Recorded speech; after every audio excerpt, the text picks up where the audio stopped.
Hello. Today is August 11th, 2011. We're meeting today with Mr. Gerald Purcell at his home in Fort Collins, Colorado. My name is Brad Hoops. I'm the interviewer for the Northern Colorado Veterans History Project. Welcome, Jerry, and thanks for sitting down today to tell your story. My pleasure.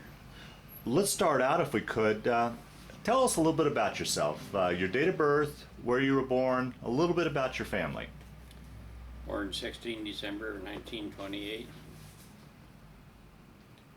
right here in Fort Collins. So, Fort Collins native. And I'm a Fort Collins native. Not many of us around at this age. Nope, no, sure isn't. Any brothers or sisters? One brother, 2.5 years younger. Okay. And what did your father do for a living? Farmed. Is that right? Yeah. Tenant farmer. Well, a couple things I always like to ask, Jerry, before we get into your military experience in regards to historical events. You may not have much memory of it, but was your family much affected by the Great Depression? Oh, yes. They definitely were. I can remember selling potatoes for Dad out of the dugout, $1 per sack. Wow.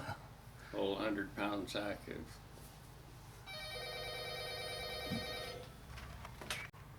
So $1 for a 100-pound bag of potatoes, then? That's right. Wow. Lots of times I can remember coming home from school and all there was to eat in the cupboard was soda crackers. Mm. Wow. That's my remembrance of the great dip that we took. Yeah. Boy, yeah. Makes our situation today look pretty pale in comparison. That's right. Yeah, yeah. And also, I know we're quite a bit west of it, but did the Dust Bowl affect this area much at all? Oh, yes. And you have memories of that as well? I can remember seeing the clouds roll through at 35,000 feet. I didn't know how high they were at that time, but just rolling like a bank of fog. Jeez. Wind blew and blew and blew and blew and blew some more. In fact, as a hobby, taking cover, cut out a piece of wood the right diameter and length, maybe 6-8 inches long, and hand carve a propeller.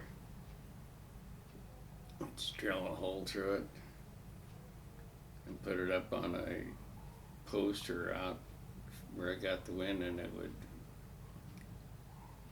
wind until it oblonged the hole, and then it would finally quit. Hmm.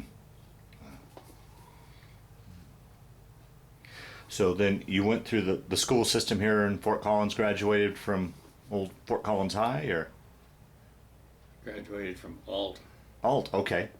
Bearcats. Okay. So you grew up east of town then? The farm was east of town? Well, Dad moved Okay. every 2 to 4 years. Okay. Okay. And then what year did you graduate? From high school, 1946. 46. And then continued on. Went you were saying earlier to Colorado A&M then, or? Colorado A&M. According to my family, that was the only school to go to. And I had to graduate.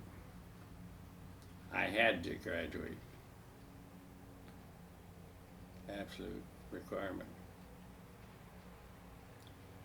So I started out in general ag, animal husbandry, and then switched to economics, Oh, really?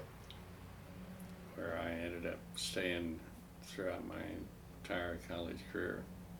Of course, we were on a quarter system back when. And I mandatory land grant college take ROTC the first 2 years, and I was already in the habit of wearing a uniform on one day a week. I think it was Thursday. And so I would, in fact, one of the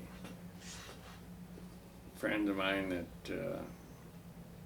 first time we ever split was after the 4th grade, was when we got to college, and he chose Army and I chose Air Force. Now, why did you choose Air Force over Army? Was there any particular reason? Just the side of filling and thrilling, flying airplanes. Now, prior to that, had you ever been up in an airplane? Once, you remember the old Barnstormers? Barnstormers? And I went to Greeley and flew in one of those. Wow. That was my first flight. Wow. Wow. How old were you when you did that? Do you remember? Roughly? 10 to 12. Is that right? Wow. That had to be very exciting. It was. Yeah. And so that aviation thought stuck through you and stuck with you, and That's right. So on the 11th day of August 1950, I graduated from Aggies, and 8 days later I was off in the Air Force. I had applied for pilot training and been accepted, and so I went off to 51 Foxtrot. now the Korean War had broken out that previous June. Is that correct? That's right. Okay. And where did you take off to for your training then? From once you graduated, where did you go from there? Parent Air Force Base is where I took basic training, and then advanced training was taken down at Williams Field and close to Phoenix. Okay. And I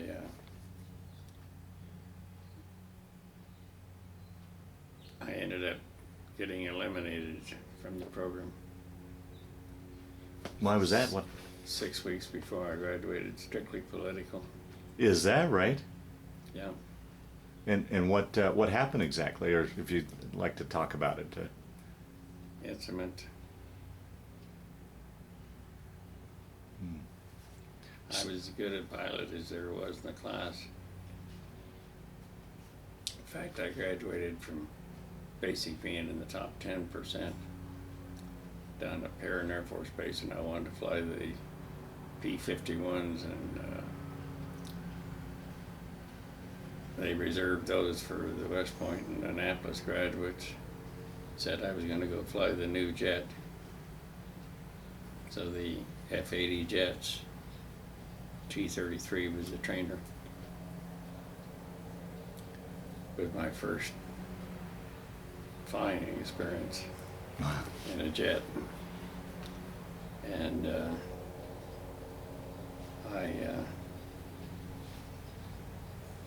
I started in a T-28, which was a new standardized cockpit tricycle gear.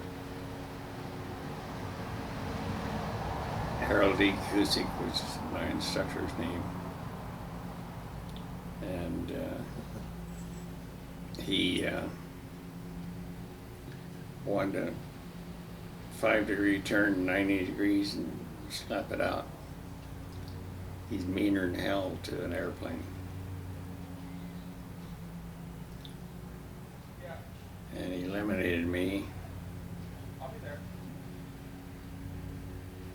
on a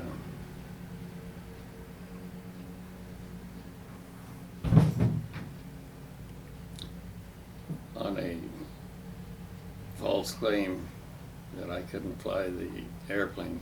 And once they put you in the washing machine, why, you're washed out. So then where did you go from there? What was your next step then from there? I was qualified and physically so they sent me to Houston, Texas for nav school, Ellington Air Force Base. And I was there about 6-7 months, and then transferred to Sacramento, California, where I went through advanced nav training and finally graduated with a set of wings to wear on my uniform within 1 week of the time I had first entered active duty as a bombardier, the Norden bomb site. Mm-hmm. And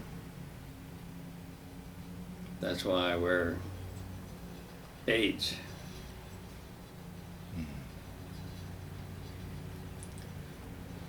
And from there I went to combat crew training back at Shaw Air Force Base in South Carolina.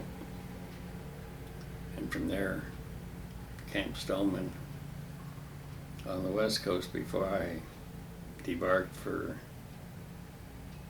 Korea. Now, at this point, were you put into a crew? Had you linked up with a crew and Strictly a replacement? replacement. Okay. No crews. We went through SAC survival school in Reno, which was an experience. Can you talk a little bit about that? What that was like? What you? It was pure hell. Is that right?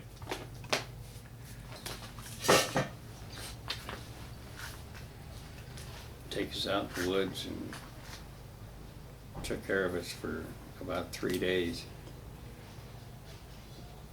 And then they turned us loose, but stay in camp for another 24 hours, and that night it snowed about 18 inches. Snow powder. And I was the only one that had any mountain experience and training, so I led the guys back out of.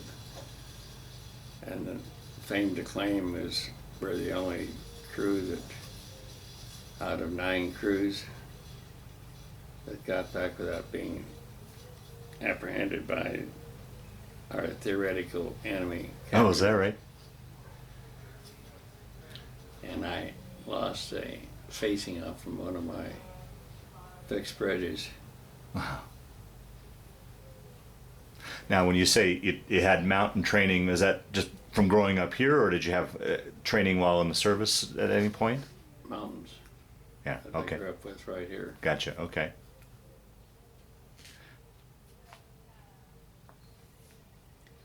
And from there to Camp Stoneman, Christmas of 51, 52. And from there, finally over to Korea, by the way of stopping in Japan for 3 or 4 days. Now, did you guys fly over? Did you take a troop ship over? Or how'd you get? We flew over. Okay. And I never forget the night we were leaving Japan going into Korea. We ran a 4-engine aircraft, some type, I don't know. And I was sitting back, bemoaning the fact that I was going into combat, and it was a gray, miserable weather-wise evening, and lightning happened to strike the number 1 engine out there and lit up like a light bulb. But it had no effect on us. We continued on in, and 5 January of 52, we got to K-14, which was our air base close to Seoul, 5 miles south of the bomb line. theoretical bomb line that went through there. And then there was another mountain right off the end of one of the runways, which we soon adopted the name for, Witch's Tit. Well, where we left off, Jerry, you were talking about the air base and the Witch's Tit at the end of the runway. The runway was made out of PSP, which is an emergency form of linking chunks of steel together to make a taxiway, runway, and so forth out of it. Kind of a mesh type of setup? It locks together, and I never will forget seeing Dick Foltz crack up 2 airplanes on that stuff. Wow. And it was enjoyable. Not enjoyable, as horrible as it was. Flying at night, we were in a night photo reconnaissance outfit. And I was the nose navigator in the crew after 8, 9 missions under my belt. And I had that target all memorized in my mind. And if I forget something, I'd radio back to my rear navigator who had lights on and could see with the map and explain the ground features down there. But it was quite an experience. We set the all-time record for targets assigned and targets covered, weather included. How would you find your target in bad weather or at night? Explain how that would work. Memorize it, Is that right? the way the ground would look. Made a bend in the river and so forth. And what airplane were you guys flying these missions in? RB-26. I got a picture of that. Okay. I'll show you. We were up, the only way you got home was fly. There was 51 missions.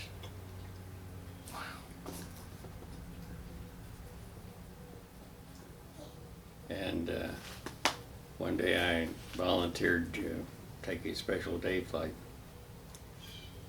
And we were to drop 500-pound bombs. And the ground would tell us, miscue radar would tell us when to drop and find out how close we hit that target. We'd take a picture of it. But one day 14th February in fact, we took off on this mission, and we didn't aim more and crossed the bomb line, and the weapon was broke.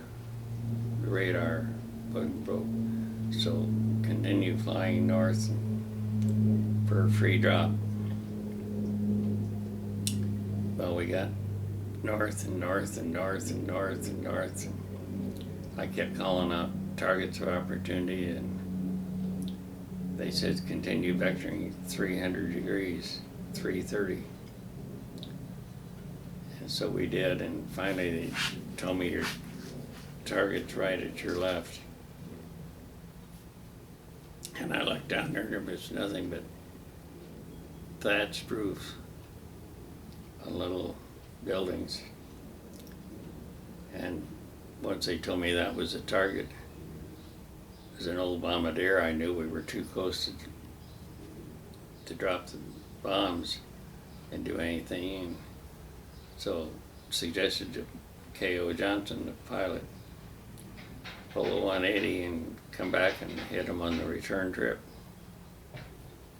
Just as he began to add power and bank that airplane, the 37 millimeter rounds hit that right-hand engine and knocked it out. So we ended up heading home. But figure 16 feet of propeller out here that was acting like a big brake. You go down the road and hold your hand this way and easy, and that way it's difficult. And our airspeed dropped from 240 knots to 152 or 3. And we were losing altitude all the time. And every Korean up there in the north shot at us for the next 75, 80 miles. And we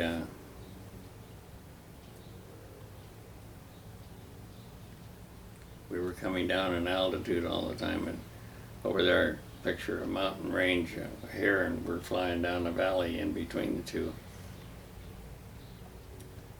And finally that engine pumped enough oil overboard that it froze up.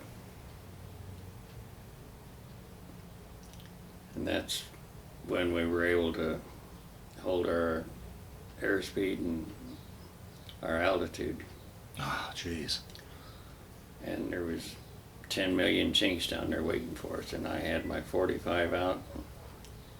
I was going to go, but I was going to take a couple of those guys with me. Oh, man. And that's when it finally froze up.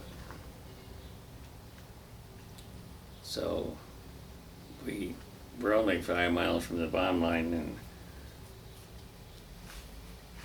5 miles from south was our home base, so we were able to make it back home.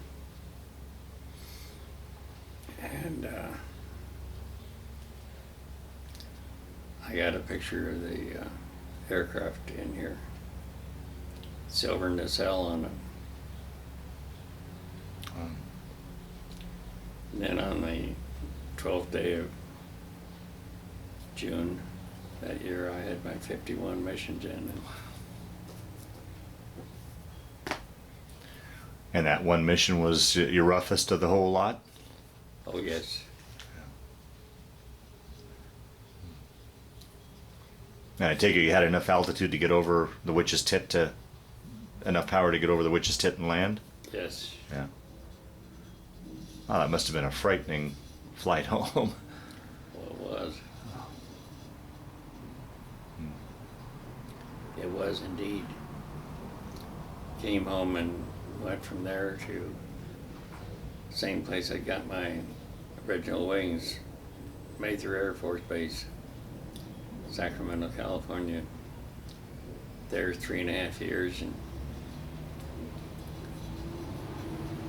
I really got abused wearing these hearing aids. Prove it. To flying those 7.5 daylight missions in a B-25 up the nose. The right engine with 6-inch stacks all around them.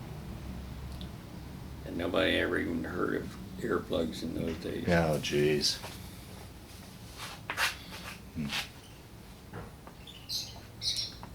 But that's the way it happened. Wow. Well, let me back up. I'd like to ask you some questions about your time in Korea. What was K-14, the base, like? What were living conditions like? And you said you landed in the middle of January. Korean winters are notorious for being rough. Talk a little bit about just daily life that time you spent in Korea. We slept in a tent, holds 9 men, maybe 6 men, on a cot, suspended in the air, in a sleeping bag, and Bed Check Charlie. Bed Check Charlie was a little Stearman type airplane that put, put, put, put, put, put. And one night, well, many nights we got up if we weren't flying a mission that night. And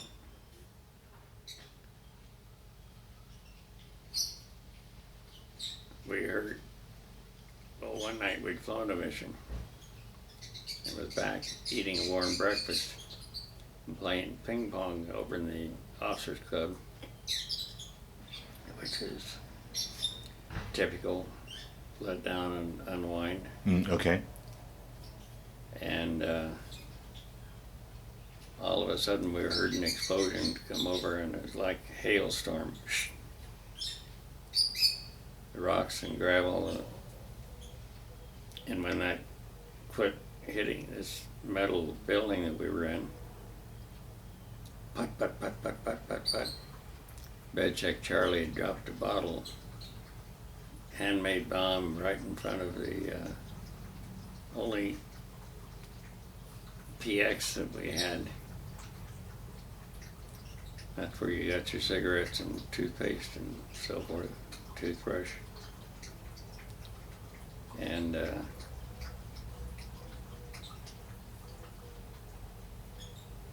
was it. Now, for those that'll watch this tape, Bedcheck Charlie was a North Korean that flew over every night just to really harass you. And That's right. And if the siren sounded, you better get up and hit the slip trench. Hmm. That was the safest place around. Was a hole in the ground. Even if it was snow or rain, you still made a run for that, huh? That's right. Oh boy. Were your living conditions sufficient? I mean, were you warm enough? I froze my butt off Oh, most of the time. oh boy. Now, what was the food like? Were you? Oh, the food was good. Was it? Yeah. That was the best part of it. Is that right? Yeah. And then, what would you guys do to entertain yourselves when you weren't out on a flight or on call? I mean, what would you do to pass the time away? You talked about ping pong, and what would you do to kill time or Drink. drink? Yeah. If you weren't scheduled for a flight that night, you could imbibe in the liquor. Hmm. The guy I replaced on the crew that I finally got a position with, Ben McFarland. And this was his second tour over there, and he went ape one night, just shooting off his 45 right between the legs of a man sitting not much further away than you are from me right now, 6 or 8 feet. And they turned him into the flight surgeon, and he was shipped home almost immediately, so that created a spot for me as a nose navigator. We were known as the Flying Farmers. I think I came up with that name. Oh, is that right? Yeah. Yeah. And that's where you primarily flew most of your missions was with this crew? Yes. Okay. Bowden, Ben, and Bill Furrow. How big of a crew would you have on? 3. Just 3? Oh, okay. And when you would go out on missions, was it solo flights, or were you going in groups, or have a wingman, or? Solo. Wow. The most scary night was over there in Family John. We were flying in the southwest direction, and haze. The moon was out,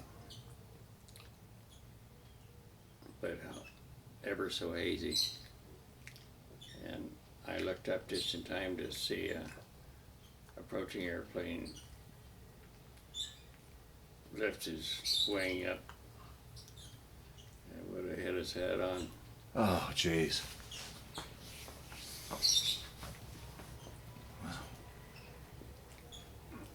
Dick Post running down the runway with front gear knocked out of that B26. Just scraped it on its nose. Wow. Loaded with magnesium bombs.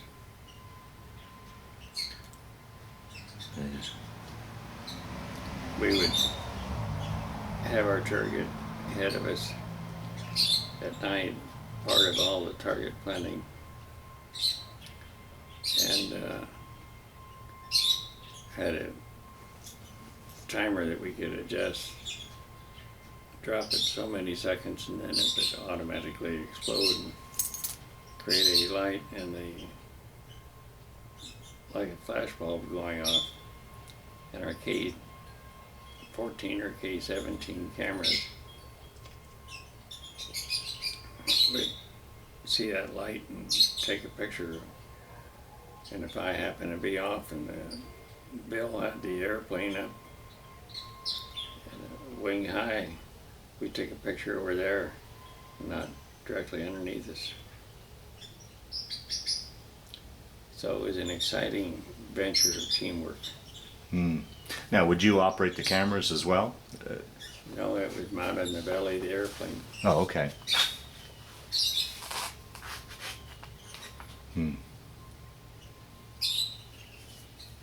Now, was your biggest concern mostly from ground fire, or were you ever harassed by MiGs or anything? Were you ever concerned about? No. No. Ground fire only. Ground fire only. And at nights it was thick enough that you could get out and walk on it. Jeez.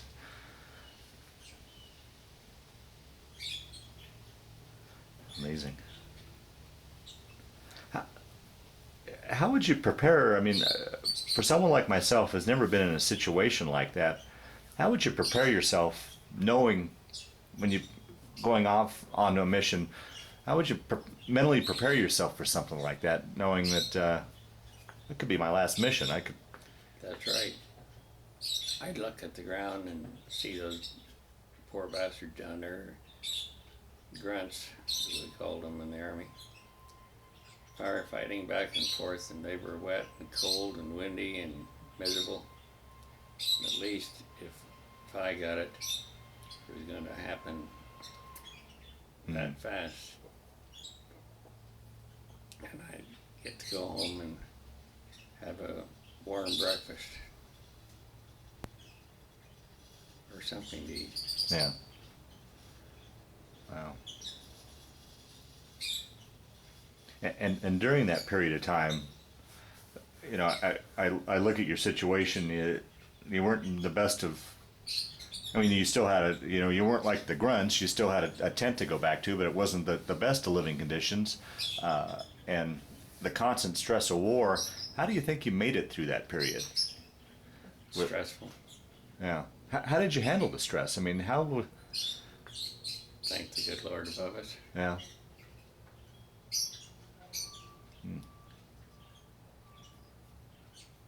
It might have been cold, but at least we had a dry place to come home to. Yeah.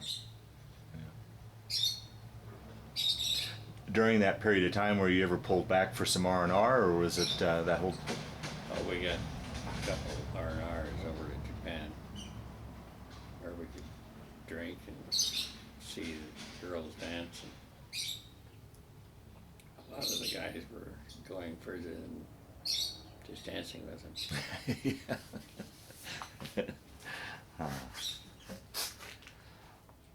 And then back at the base, would you have much interaction with the local Korean population, or were they?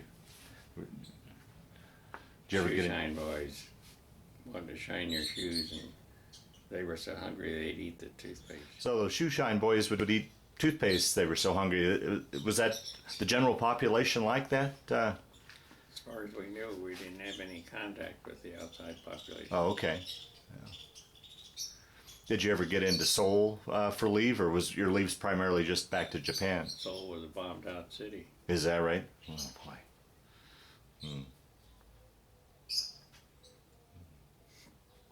So it must have been a relief when you finished that 51 missions and had your missions complete and could go home. Yes, sir. Yeah. Now I understand that usually is the last mission pretty much just it's an easy mission. Just cross the bomb line and come back. Yeah, yeah. Then how much longer after you finished your missions then were you still in Korea, or did 2 or 3 days. 2 or 3 days? Yeah, I don't remember. yeah, yeah. But it was just soon after your missions that you Very left. soon after. Yeah, yeah, yeah. And everybody knew it. Yeah, boy, what a relief. It must have been. I can't imagine the relief you must have felt. Your feeling is just right.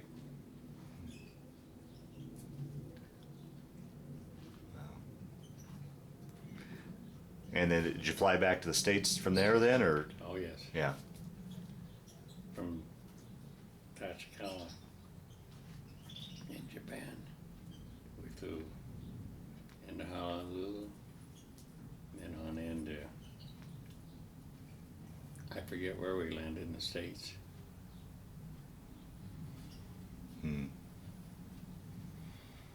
And then you'd mentioned earlier, then you went back to the base where you had done your flight training, Bombardier training. bombardier training. Yes. And take your story from there then. What did I do in civilian life? Oh, so at this point then you got out of the service? No. Oh, okay. Stayed in active duty, but found out, began to get the recognition that the civilian population would lie and they'd cheat and they'd stab you in the back. You couldn't trust them. So I went through a year plus of nav training, and then I volunteered for Squadron Officer School down in Alabama at Montgomery. And I came home from that all charged up, every man a tiger. And filled out the application for a missile program. And although I wasn't a graduate engineer, I was accepted. Oh, wow. So I got a transfer from there to Denver, Colorado, to Lowry Air Force Base. And after 6-7 months of training down there, to become a missile operations chief, I was transferred to Germany. And of course, at that time I could take the wife. Oh, so back up and tell that story. In the meantime, you had gotten married? Oh, I was married before I ever came in. Oh, is that right? Had a 9-month-old daughter when I was in Korea. Oh, boy. That had to be tough to add to it. It was tough. And to add everything else that was going on, that had to be tough to be away from your family. It was tough. I got married in January and graduated in August and left for the Air Force 8 days later. Oh, boy. And it was 2 years later I got her pregnant. And Phoenix, Arizona, where I got her pregnant. Now, was she a high school sweetheart, or someone you met in college, or how'd you guys meet? I met in college. At the corner of Mulberry and College.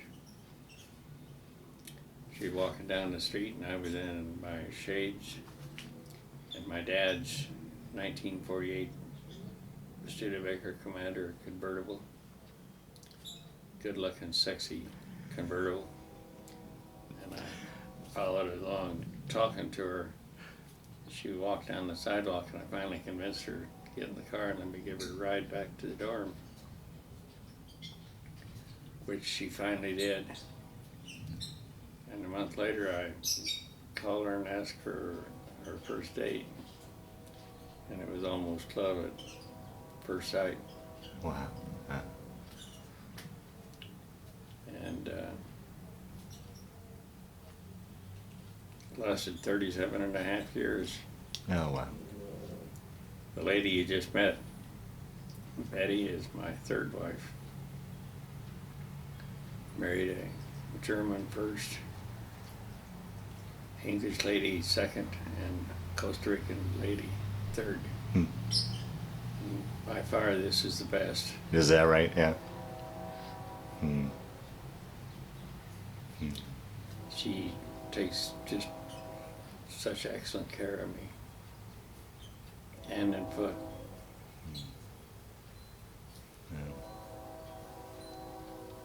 Well, I was sorry to interrupt your story there. So let's take your story. So now you're getting you got transferred over to Germany, and this is right in the thick of the Cold War. Oh yes. Yeah. And I served over there long enough that I was eventually appointed B flight commander out of the 3 squadrons A, B, and C. I was B flight tactical missiles. And on the 8th day of April 1958, they loaded aboard my pad B3, the first nuclear bomb that was ever loaded aboard, one for real. Wow.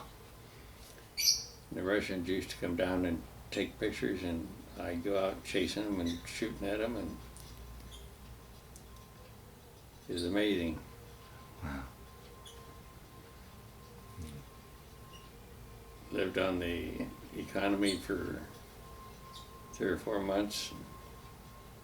Then we finally got to move on base, 33A5. Was our apartment number. What base were you stationed over in Germany?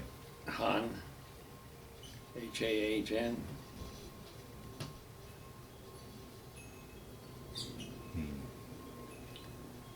And from there, after extending for the 4th year, I volunteered for the Minuteman program. Wow. And so I shipped out of Germany back to Illinois,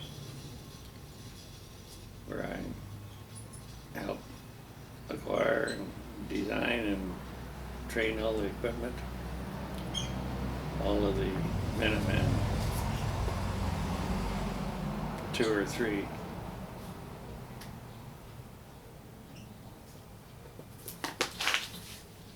Equipment. And that's where I stayed until 1968. No, in January of 68, 66, I got transferred to Norton Air Force Base. And there I was appointed as chief of all training equipment, tech manuals and so forth. Once again, for the Minuteman program? Oh yes. And from there, they combined the 2 bases with a base located up near Los Angeles. I can't remember the name of it. Edwards? No, it wasn't Edwards. We had operations at Edwards. But I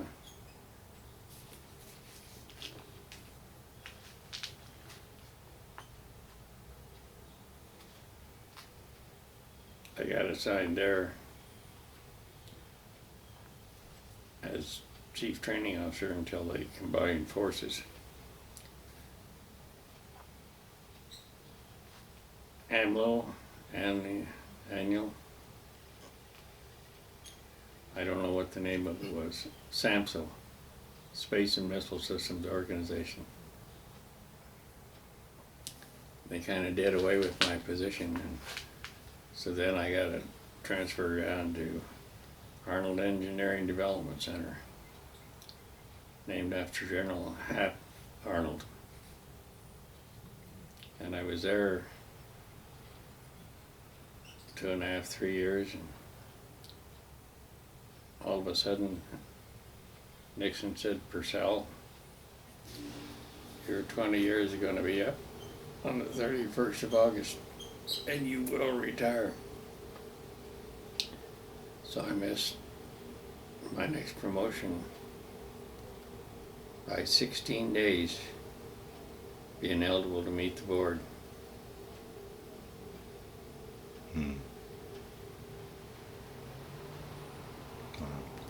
But you retired as a lieutenant colonel? Right.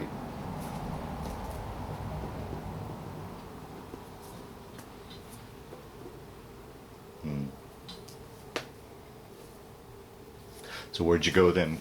You came back to Colorado then after you retired, or Came back to Fort Collins. Fort Collins? Convinced my daughter that she should attend UNC so I could live over here in Fort Collins. I didn't want to be in the same town that she was. And so, if you will, I retired there, here in Fort Collins, out on Terry Point, where I rented a house for 9 months, and then was able to buy one over here on Country Club Road for the right price. And then it's move.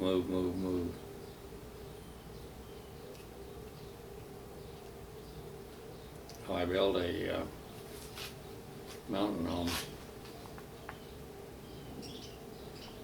2,000 square foot mountain home. 2-story, and then lost it due to a foreclosure. Oh boy. Oh wow. And that's about all I can think of off my military experience that's worth talking about. Yeah. And did you go into a civilian career once you retired, or did you stay retired for? That's where I fought civilian life. Oh, is that right? Yeah. I invested $10,000 in an SMI membership.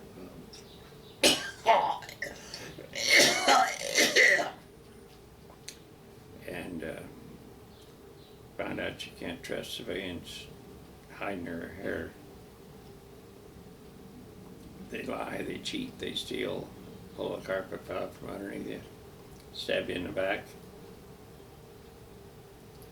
And so I fought civilian life for 30 plus years. Until finally about 10 years ago, 12 years ago, my ship finally came home.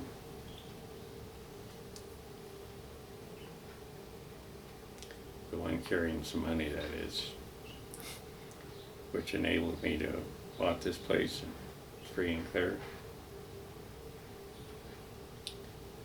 as well as a couple other places. Oh, good, good. And you mentioned you just have the one daughter? One daughter and 2 boys. 2 boys. Grandchildren, great-grandchildren? Both.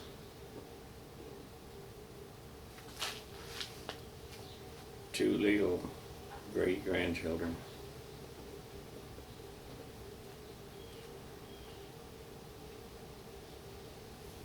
Four grandchildren.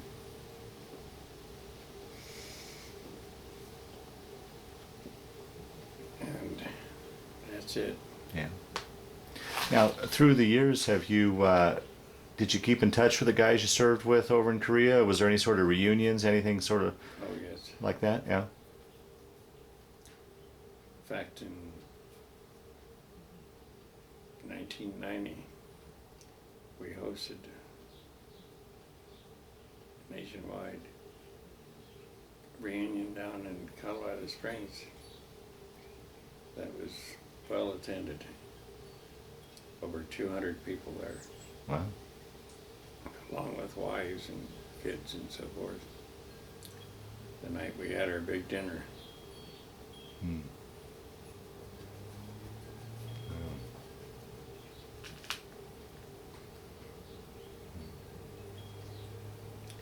In fact, one of the pictures here that I have show you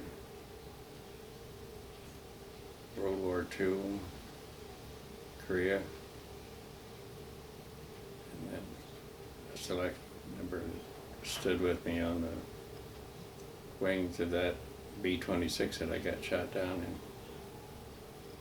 Wow.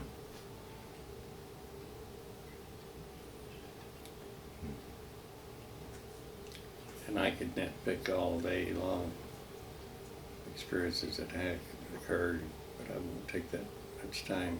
Well, that's one thing I always ask, as we start to wind down the interview, is there anything I didn't ask you that you wanted to talk about, or other stories that you wanted to add? Because ideally we want to get as much of your story as we can. So feel free, if there's other stories that you feel you would like to talk about, please talk. We got all day. My old mind tends to slip. Because I'm normally a very talkative person, and you notice I paused several times during this.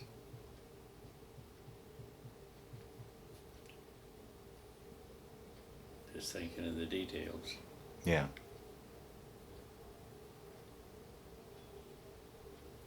I think I've hit on the highlights. Okay. Well, if you feel comfortable in that regard.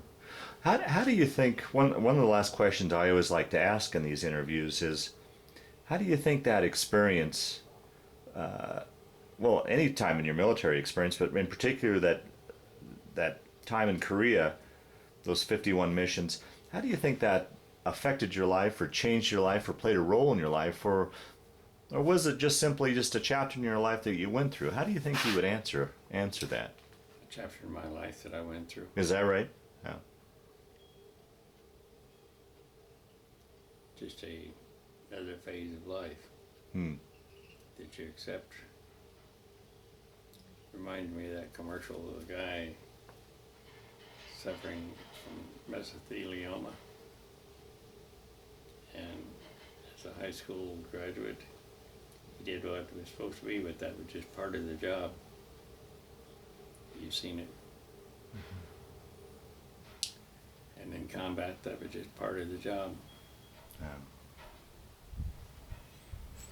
It's just something for myself, who's never been in combat, to comprehend. I mean, I'm so appreciative of that I just can't imagine going through something like that, and looking at it as just simply part of the job. It's amazing to me. Yeah. It's part of the job. Just like flying airplanes was part of the job. Wow.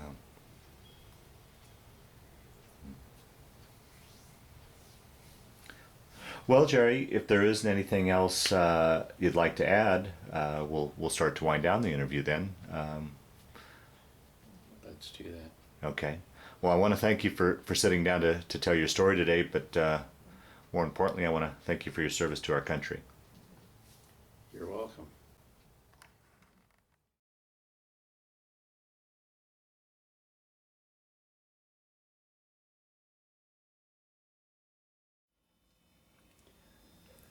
This was my pilot, Bill Purcell.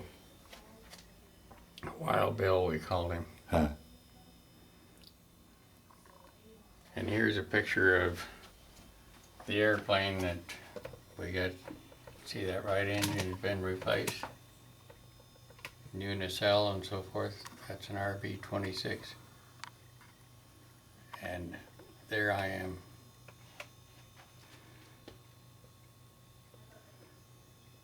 I'll be darned. This was taken within a week after we got shot at. Now the RB was just an updated version of the B26. Right. Yeah. And where are you again, Jerry?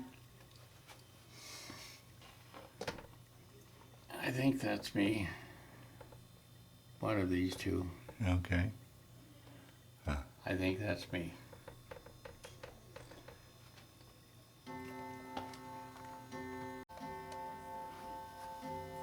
World War II.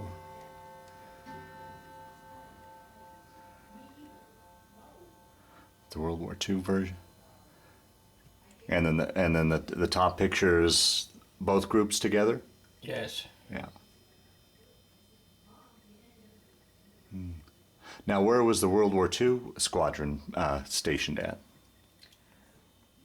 World War II in Europe. Oh, okay. And where are you in your picture? The bottom picture there.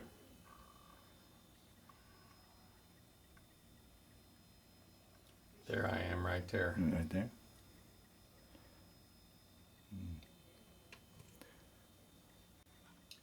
My old fraternity panel, Sigma Alpha Epsilon, and my old AEA. Not many of those around anymore. No. With a question mark. This was your insignia. Yes. Yeah. There I was just a young lieutenant in the service. Prior to going over to Korea. Oh yes. Yeah. Here I am just before I retired.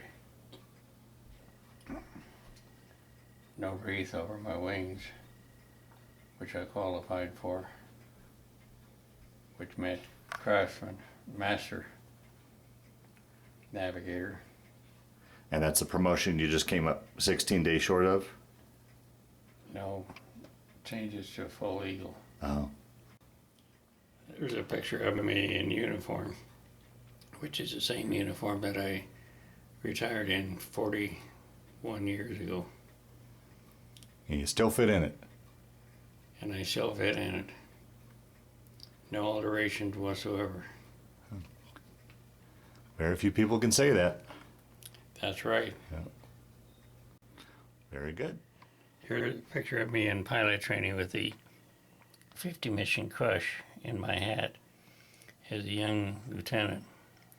See, no wings, those are just ribbons. Thank you. Here's a young picture of me as a captain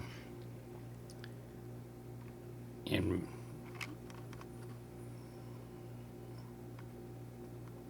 I don't know where I was in my uniform there. I think Mather Air Force Base.